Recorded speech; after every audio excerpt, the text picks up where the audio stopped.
It's a real treat for me to finally visit a builder whose work I've admired for years. Today we leave the confines of Southern California and drive up the coast to Roy Brizio Street Rods in South San Francisco.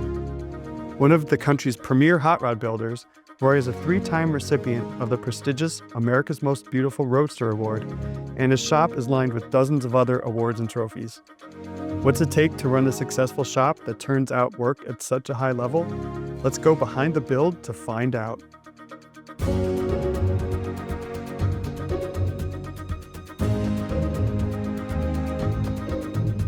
My mom goes, "Hey, why don't you take this down to the shop? I think your dad would rather hang out with you than In the shop. hang out at home."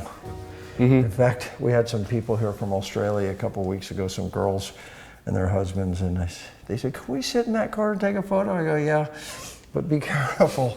My dad's there with you." Huh? Well, you were telling us this room is sort of a tribute to your Yeah. dad and the business and his legacy. So this was my dad's hot rod. We built this for him, God, close to 30 years ago.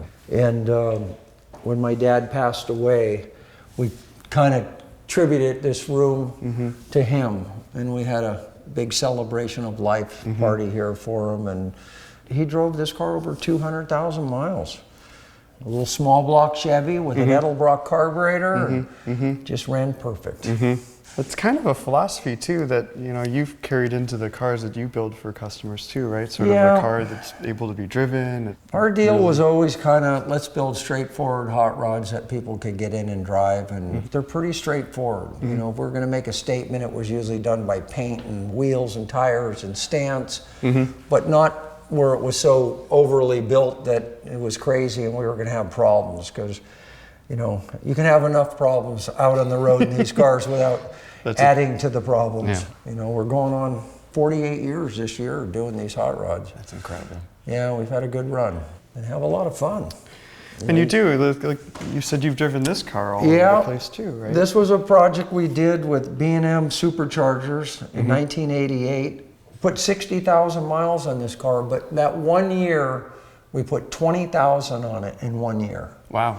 Yeah, and that supercharger's still on there today. It'll never come apart, it'll never get restored. This car is gonna stay like this forever. Good. This one will never get sold.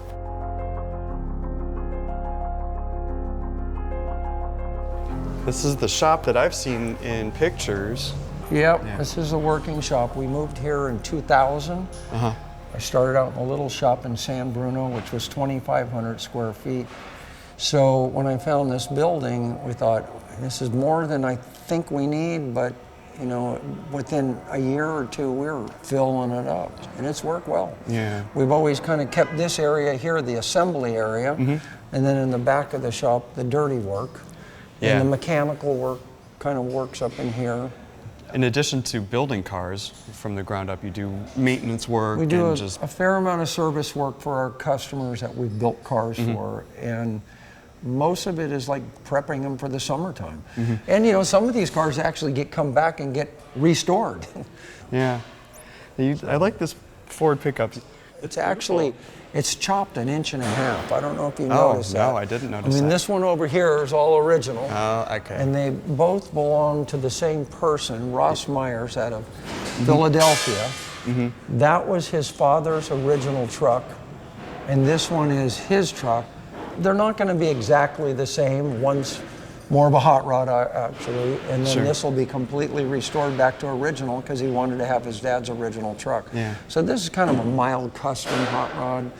It's on a TCI chassis, got an LS Chevy in it, and made to look like a 427 Ford. We haven't even started driving it yet. We put 300 miles on all our cars. It takes us about 3 weeks to do it. We'll put 100 on 1 week, come back, put it on the rack, go through, check everything out, and then put another 100 on it. And we figured that 300 miles was the number. We tried 100 and it didn't work. We tried 200. And so when we send these cars out, we're hopefully the customers, it's good. They don't have any issues, and they're totally fine with it. We tell them when we build them a car, look, we're going to drive these cars. If they get scratched up, we'll take care of it before, but we don't want to give you a car and have a problem. That makes sense. We're doing this 32 Roadster over here. That'll be next. That was the Duke Halleck Roadster. Yeah. The windshield on this is the only one ever built for a 32 Roadster. Yeah. He built a lot of them for Model A's, but never one for a 32. And we just came up with this car just recently. He wants to put it back to the way it was first built, which was full fendered.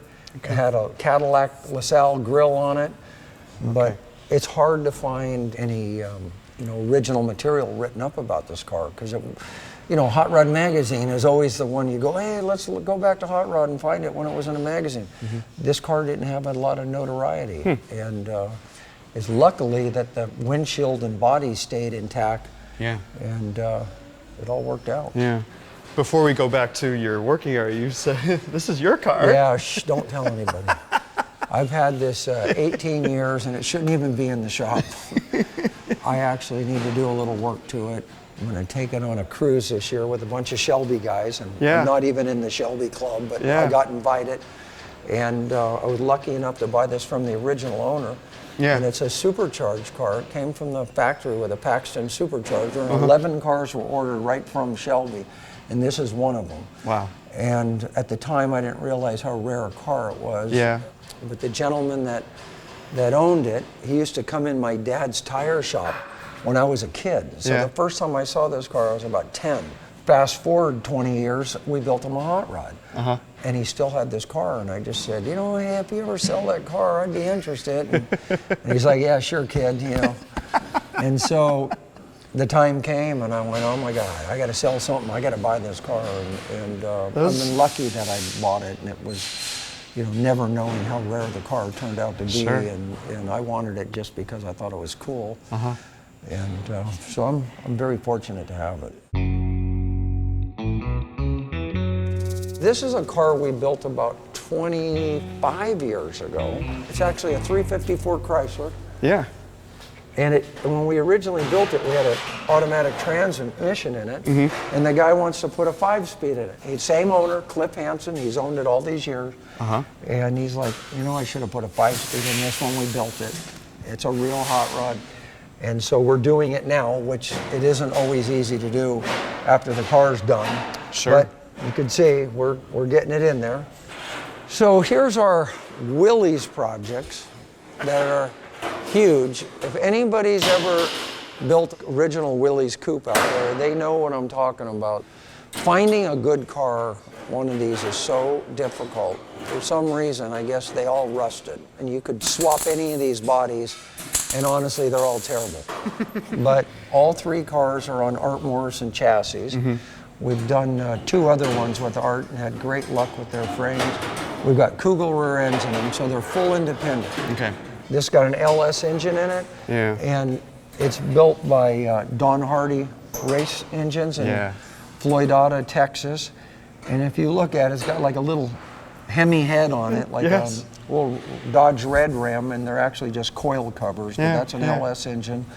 This is the first LS dressed up as a Hemi that I've seen. I think it's the only one. I honestly think this is the first one that they did. You saw it right here. And this one's kind of interesting because it's going to England. Oh, You can see it's right-hand drive. Yeah. This one happens to belong to Eric Clapton. I was gonna say. And Eric has been a great customer and friend for us. We built him, this will be the 12th car we built for Eric. How did that relationship start? I met him through Jimmy Vaughn. Jimmy plays guitar with Eric quite a bit over the years, and Eric was interested in doing a hot rod, and Jimmy said, well, let me introduce you to my friend Roy. He's been a lot of fun to work for, a great guy. Good. Appreciates all our work, and which was always great. For years, I was an axle guy. This is us right here. I-beam axle, Pete and Jake's. Right. Winner's quick change. This was our recipe for so long. And I don't know, somewhere along the line, one of my customers goes, I want a Kugel front and rear end. And I went, okay, we don't really do them much, and after we did it and got it done, the first thing I did is call Jerry Kugel. And said, Jerry, I don't know why I hadn't been buying your product before. These cars are the best driving cars we've ever built. They just ride so nice. I just like hearing that their cars are getting driven. You know, our customers drive their cars. I'm not going to tell you everyone does, but I would honestly say 80% of the people we build cars for, maybe even 85%, they drive their cars. We've got to talk about this one here, the fun-looking car. That's an interesting car. I'm sure some people think it's really cool, and other people might think it's like you're what crazy. If you lost your mind? But this car came to us just like this. That's crazy. It's overly rusted. Yeah. I think it took a little more effort than just sitting out in a field somewhere. Look like it had some help. And you might be right. It might have ended up in the ocean for a while, or at least they dipped it in there for a bit. This is going to stay just like this. And it's got a brand new fully boxed chassis with a Winner's V8 quick change and torsion bar front and rear suspension. Yeah. And it's got a nostalgia flavor, but all late model underneath. Yeah. For the most part, with a little flathead. It's even got fuel injection. Yeah. The only thing that'll be painted nice is the dashboard, the steering wheel, steering column, and firewall. Okay. Otherwise, besides that, it's going to be funky looking. This. And we're going to put a nice interior in it. Yeah. Sid Shavers will do a nice interior. It's got 2 Ferrari bucket seats going in out of a Lusso Ferrari. Oh, wow. So it's got some fun stuff going on. And this one here is getting ready to go to the body shop this week, actually. Yeah. Pretty straightforward 32 highboy roadster. This is what we've done forever. Yeah. I mean, this is kind of our deal. You know, just real basic small block Chevy. Yeah. It's even got a carburetor, which we really like. Wow. Right, Jack? We like carburetors here. That's cool. No computers. Oh, I didn't say that. We had a lot of success with carburetors and distributors for the first 40 years, and the last 10 years, boy, we've seen a lot of computers come through here. Yeah. And it's fine. We've had great luck with the LS stuff, but when it started air conditioning, stereo, power windows, fuel injection, you start packing all that stuff in these cars, and we didn't realize how spoiled we were for the first 40 years. So your guys working here then, have they been here for a while? Like you have to find somebody who can... How many years you been here? 43 years. Okay. Yeah. He was 10 when he came here. Yeah, thank you. Yes. He was 18. Jair, how long you been here? 7 years. 7 years. Okay. Andrick, how long you been here? 10 years. 10 years. No kidding. All right. He was like 7 when he started. Most of my guys, we've done this as a team for a long time. Yeah. And that helps, doesn't it? Yeah. I mean, I have great guys, man. I mean, without them, we couldn't do any of this. Yeah. Your customers and your guys building these cars are the 2 most important people. I can be replaced. They can't be. Yeah. This episode of Behind the Build is brought to you by Gearstar Transmissions, and we are here at Lucky Costa's shop looking at some of his project cars. And Lucky, I noticed a theme. There is a pattern. Wagon Gearstar, a Project X Gearstar, Crown Hick Gearstar. Let's talk about the benefits of shopping at Gearstar. Well, I will say this. I am not the most conservative driver out there. I tend to flog on stuff all the time. So when I met Zach at Gearstar, he told me what he had. He sent me the first transmission, I think, is in my truck. I've been flogging on that thing for a long time, no issues whatsoever. Yeah. And the cool things are, he told me that one guy builds each transmission. I was just like, how busy is that guy, right? It's a big company, right? Yeah. He actually has like a crew of people, but the cool thing is that one person builds the transmission from start to finish, and then signs it, and then dynos it, and sends you the dyno video of how your transmission works and all the gauge. I don't know what half the gauges mean, but it shows you that everything works. So I've never pulled one out of the box and had any issues with it at all. And you get a warranty, 3-year, 36,000 miles Same warranty thing. on the transmission, Same and thing. a custom-built Yank Performance torque converter. They're always quick with helping you out when you Absolutely, yeah. I can just call them. So Ryan over there and Zach, super helpful. John, do you want to see more stuff? I would absolutely love to. We've got quite a bit of stuff around here. Yeah. And since you guys are visiting today, you ought to see it. I have to show you the Hot Rod magazine. Okay. Right. That you're on the cover of? Yeah, it's like the Rolling Stone, right? 1993. Wow. I had hair. I had hair in 1993 Did you? too. And this is my dad was on the cover in 1970, Rod and Custom. That is great. And actually, he was on the cover of Hot Rod. He had a 32 Roadster on the cover of Hot Rod in 1974. Yeah. Some of this stuff here that you're looking at is stuff from different people we worked for. Reggie Jackson, he was my first famous customer, I guess you'd say. And I met him through Vic Edelbrock. So maybe I should say Vic Edelbrock was my first famous customer. And Vic was a wonderful guy. He helped me a lot. We ended up building 10 cars for Vic. Wow. In over 20 years. This is one of our latest cars we just finished. This is for Eric Clapton. Okay. And he did get to see it and drive it once. Yeah. He was out here touring in California. We brought it down there for him to drive it, and it'll get shipped to him in July. It's a 57 Buick. It's got a Roadster shop chassis under it with an LS and automatic. I'd call it a mild custom, you know. We took some of the emblems off, and but it's fairly stock bodied. This was a fun project. This was our 50th anniversary of Rod and Custom magazine. This was the tribute to the Chuck Price car, which was on the cover of Rod and Custom in 1953.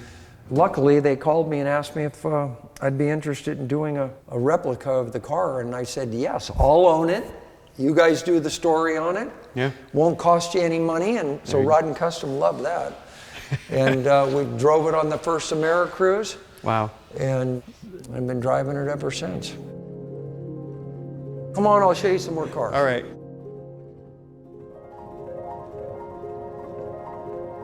John, welcome to my dear friend John Mumford's collection of cars. And I wish John was here today. I'd love to have you meet him. Yeah.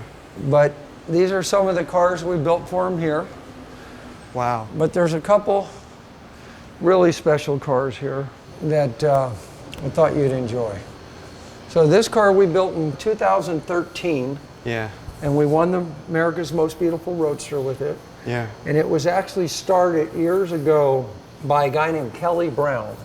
And Kelly Brown was actually a Top Fuel world champion.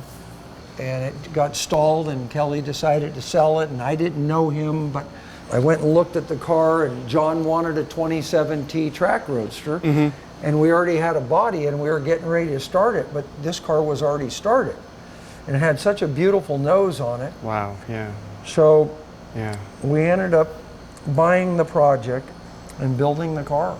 And it's got a little V860 with Arden overhead valve heads on it, which are extremely rare. Yeah. And this was a real fun project. So this is the a la carte, which was built in 1958. It won in 58, and it came back and won again in 1959. George Barris finished the car. This is a real special car. It's a famous car. Yeah. You know, I was honored that we got to restore it. Yeah. When I called John to tell him the car came up for sale, he had absolutely no interest in it.